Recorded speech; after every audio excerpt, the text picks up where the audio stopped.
कहते हैं इस धरती की जनसंख्या तकरीबन 750 करोड़ से भी ज्यादा है। हर इंसान अपनी जिंदगी के अलग ही पड़ाव पे है। आगे क्या होगा किसी को भी नहीं पता, लेकिन हाँ, देखा जाए तो हर इंसान को यही 70 से 80 सालों में अपनी जिंदगी की सबसे बेहतरीन कहानी लिखनी होती है।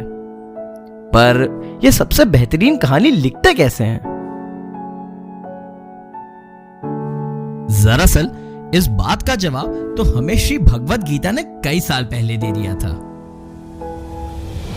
कर्मण्येवाधिकारस्ते मा फलेषु कदाचन, यानी कि एक इंसान को हमेशा कर्म करना चाहिए और फल की चिंता नहीं करनी चाहिए।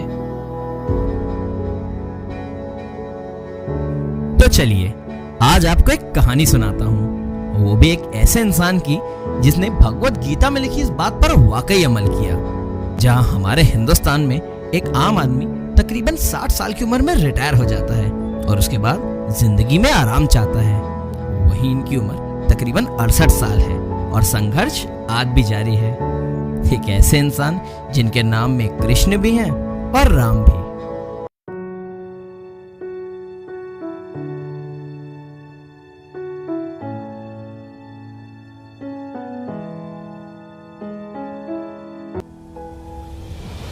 कृष्ण राम जी का जन्म 1954 में सुल्तानपुर की एक मिडिल क्लास फैमिली में हुआ था। मेहनत और लगन उनमें बचपन से थी, इसलिए घर में बिजनेस होने के अलावा उन्होंने कई कामों में अपना हाथ आजमाया, चाहे वो चक्की में गेहूं पीसना हो या फिर कारखाने में लोगों का हाथ बटाना। फिर आया सन 1988, जब घर के बिजनेस में हुए घाटे से और कुछ निजी परिस्थितियों की वजह से उन्हें रातों रात सुल्तानपुर छोड़ना पड़ा। खुद के नाम बनाने का इरादा उन्हें लखनऊ ले आया और शुरू हुई एक दिलचस्प कहानी। तो चलिए सुनते हैं उन्हीं की जुबानी।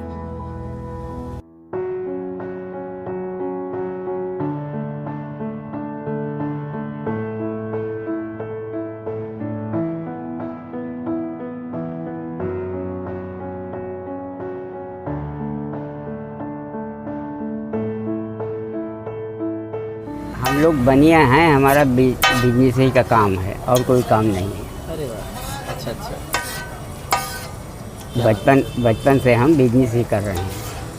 अब ऐसा कि वहाँ बिजनेस हमारा टूट गया कुछ कारणवश, तो हम यहाँ आए, लखनऊ आए।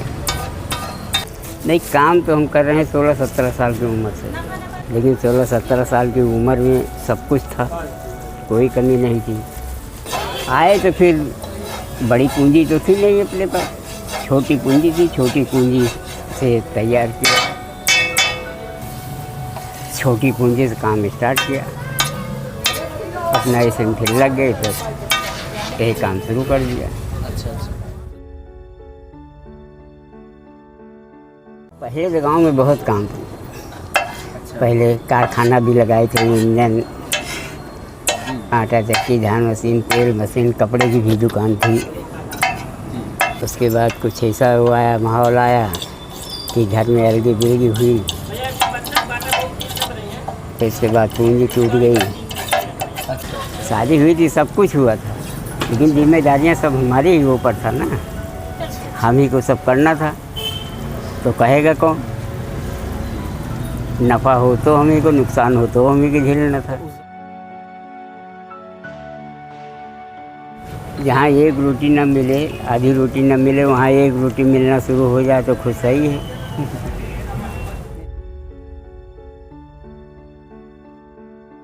नहीं, थोड़ा बहुत ऐसा था कि हमारे यहाँ ससुराल है लखनऊ में, रानीगंज। तो यहाँ हम आते जाते थे, तो देखते थे कि ऐसे बनाते हैं, ऐसे करते हैं, मतलब बैठते थे तो सामने सब बनाते ही थे। और हमारी औरत को कुछ मालूम भी था, मतलब उसी घर के थी। अच्छा अच्छा अच्छा। तब कुछ देख के कुछ हमारी औरत को मालूम था, फिर इतना शुरू किया। महीना, 2 महीना, 4 महीना थोड़ा सही और गलत बना। जैसे जैसे सही गलत होते गए वैसे वैसे हम सुधारते गए। जैसे कस्टमर खा रहा, कह रहा कि इसमें ये कमी है, वो कमी है, उसको हम अपना सुधारते गए। अब कस्टमर हैं, कस्टमर से हम अगर बिगड़ेंगे या कस्टमर से हम कुछ कहेंगे तो काम कैसे चलेगा। अभी भी ये 10 आते हैं तो एक जरूर कहता ख़राब है, 10 तो अच्छे, 9 तो अच्छा कह के जाएंगे, जी बिल्कुल। लेकिन एक आएगा तो मुंह जरूर बनाएगा। तो क्या करें, उनसे लड़ाई करें? चल भैया ठीक है। हर इंसान की जिंदगी में एक ऐसा वक्त आता है जिसे वो कभी भुला नहीं पाता। कृषिराम जी की जिंदगी में भी कुछ ऐसा ही हुआ। एक मेले में अपने ठेले के ऊपर उन्होंने 400 रुपए खर्च कर दिए, पर बिक्री सिर्फ 100 रुपए की ही हो पाई। आज के जमाने में शायद 400 रुपए सुन के आपको ये एक मामूली रकम लगे, लेकिन आज से 34 साल पहले इसकी बहुत कीमत थी। ये जेठ का मेला था मंगर का बड़ा। उस दिन बहुत पहले बहुत सस्ता ज़माना था 88 में। उस समय हमने 400 रुपये पूंजी लगाया था दुकान में, और एक दिन पहले रात में आके खड़े हुए थे, और दूसरे दिन में दिन भर में 100 रुपये का बेचा। नया काम और नई जगह पे जाने पे थोड़ी बहुत मुसीबत तो होती ही है। इस किस्से को याद करते हुए कृषिराम जी खुद मानते हैं कि उस दिन उनका थोड़ा सा दिल तो जरूर टूटा था, लेकिन उसके साथ ही उनको जिंदगी का एक अहम सबक मिल गया। एक काम दे के उसमें नफ़ा नुकसान जो होगा वो झेलेगा तो आगे बढ़ेगा। अगर सोचेगा कि आज हमें एक धंधा किया उसमें हमें नुकसान हो गया, छोड़ के हम दूसरा पकड़ रहे हैं, तीसरे पे रहेगा, कामयाब नहीं होगा।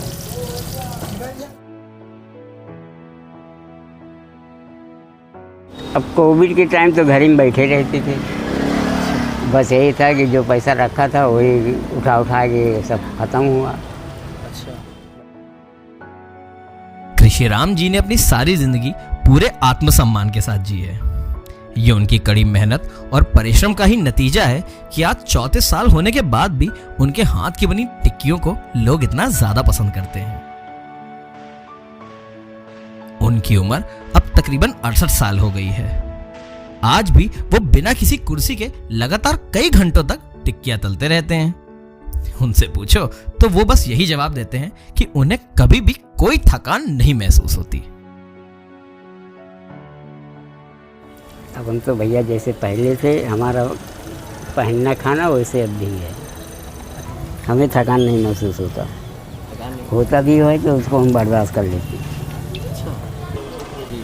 बहुत लोग ऐसे आलसी हैं कि वो काम ही नहीं करना चाहते,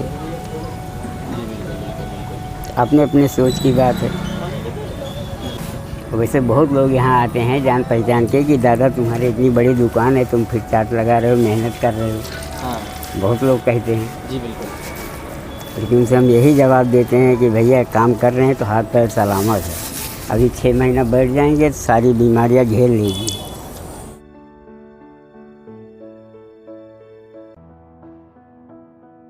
हमारे यहाँ टिक्की मिलती है, आलू की टिक्की,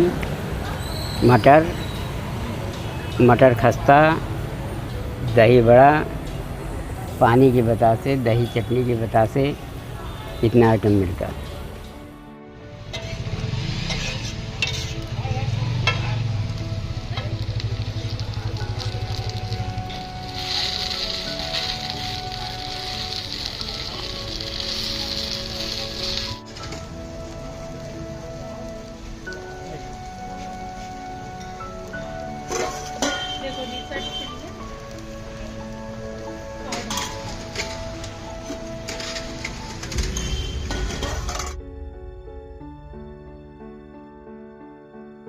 दोस्तों, लोग अक्सर मुझसे पूछते हैं कि हमारे देश में लोग स्टोरीज़ को इतनी पसंद क्यों करते हैं। इसकी वजह मैं कहूँगा ये दोस्तों यही है कि कोई भी बात अगर हमें नॉर्मली समझाई जाए तो हमें शायद थोड़ी कम अच्छे से समझ में आती है, लेकिन वही चीज़ें कहानी के रूप में समझाई जाए तो वो हमें बहुत अच्छे से समझ में आती है। शायद यही वजह है कि हमारे देश में पिक्चर जो हैं, फिल्में या फिर किताबें जो हैं वो बहुत ज़्यादा पढ़ी जाती हैं। तो कृष्ण जी की हमने कहानी तो सुन ही रहे हैं, आइए उनकी मेहनत से बनी टिक्की भी टेस्ट कर लेते हैं। ये देखिए, ये हमने ये टिक्की सुपर है दोस्तों। और इसमें जो दही मिलाई गई है और जो टिक्की बनाई गई है, सबसे अच्छी बात है देसी घी में बनाई गई है। हर चीज़ यहाँ पे प्रॉपर आपको देसी घी में ही मिलेगी, रिफाइंड या कोई भी ऑयल का इस्तेमाल नहीं होता है। तो मैं कहूँगा बिल्कुल शुद्ध है, जैसे यहाँ पे लिखा हुआ है शुद्ध देसी घी, उनको शुद्ध देसी घी की मिलती है। उसके अलावा बात आती है रेट्स की, तो 30 रुपये में आपको ये हाफ़ मिल जाती है और 50 रुपीज़ की फुल है, तो मैं कहूँगा काफ़ी अच्छी है। इसके अलावा आपको बता दूँ जो सेकेंड आइटम यहाँ का बड़ा फेमस है वो है यहाँ के गोलगप्पे। तो आइए मैं आपके लिए गोलगप्पे भी टेस्ट कर लेता हूँ। ये देखिए मैंने दही वाले मीठे गोलगप्पे लिए हैं।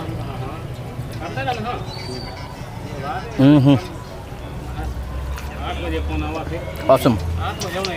मुझे मीठे गोलगप्पे की सबसे अच्छी बात ये लगती है कि इसमें दही और चटनी के साथ थोड़ा सा ऊपर चाट मसाला और थोड़ी सी जो तीखे तेरे मसाले डालते हैं और ऊपर से धनिया से गार्निशिंग हुई है और बहुत कमाल का आ रहा है।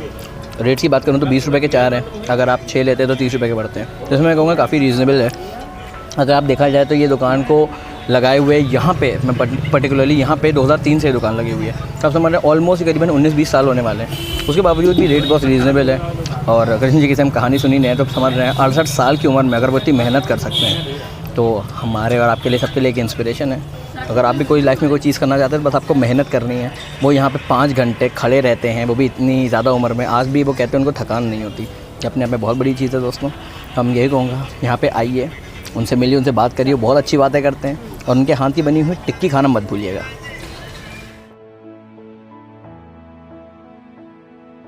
अब नौकरी ऐसा है कि इसमें है जब मर्जी हुआ तब हम लगाए, जब मर्जी हुआ हम अपना बैठे हैं। जी नौकरी में जिसकी नौकरी करेंगे, अगर एक दिन के लिए छुट्टी मांगेंगे तो गुनगुनाएगा, या कि उसके यहाँ काम कर रहे हैं कुछ थोड़ा 19-20 हो गया गाली देगा। तो वैसे किसी के अधीन में रहना नहीं चाहते, भले एक रोटी के बजाय आधी रोटी खाएं, लेकिन आत्मसम्मान। कृषिराम जी की कहानी एक आम आदमी जैसी है। हिंदुस्तान में पैदा हुआ एक आम आदमी बस यही सपने तो देखता है, अपने परिवार को एक अच्छा संसार दे सके, अपने बच्चों को अच्छी शिक्षा और संस्कार दे सके और अपने काम के जरिए इस दुनिया को ढेर सारा प्यार दे सके।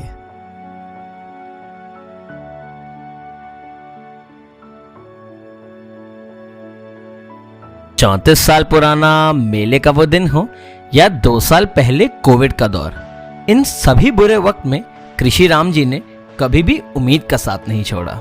जी हाँ, वही उम्मीद जिस पर यह दुनिया चलती है। तो इस कहानी से आपने क्या सीखा, कमेंट सेक्शन में जरूर बताइएगा। और हाँ, अगर आप भी जिंदगी के किसी मुश्किल दौर से गुजर रहे हैं तो ये बात हमेशा याद रखिएगा, अभी आपकी जिंदगी की किताब के बहुत पन्ने कोरे हैं। इन पर एक ऐसी कहानी लिखिएगा जिसे जमाना याद रखे।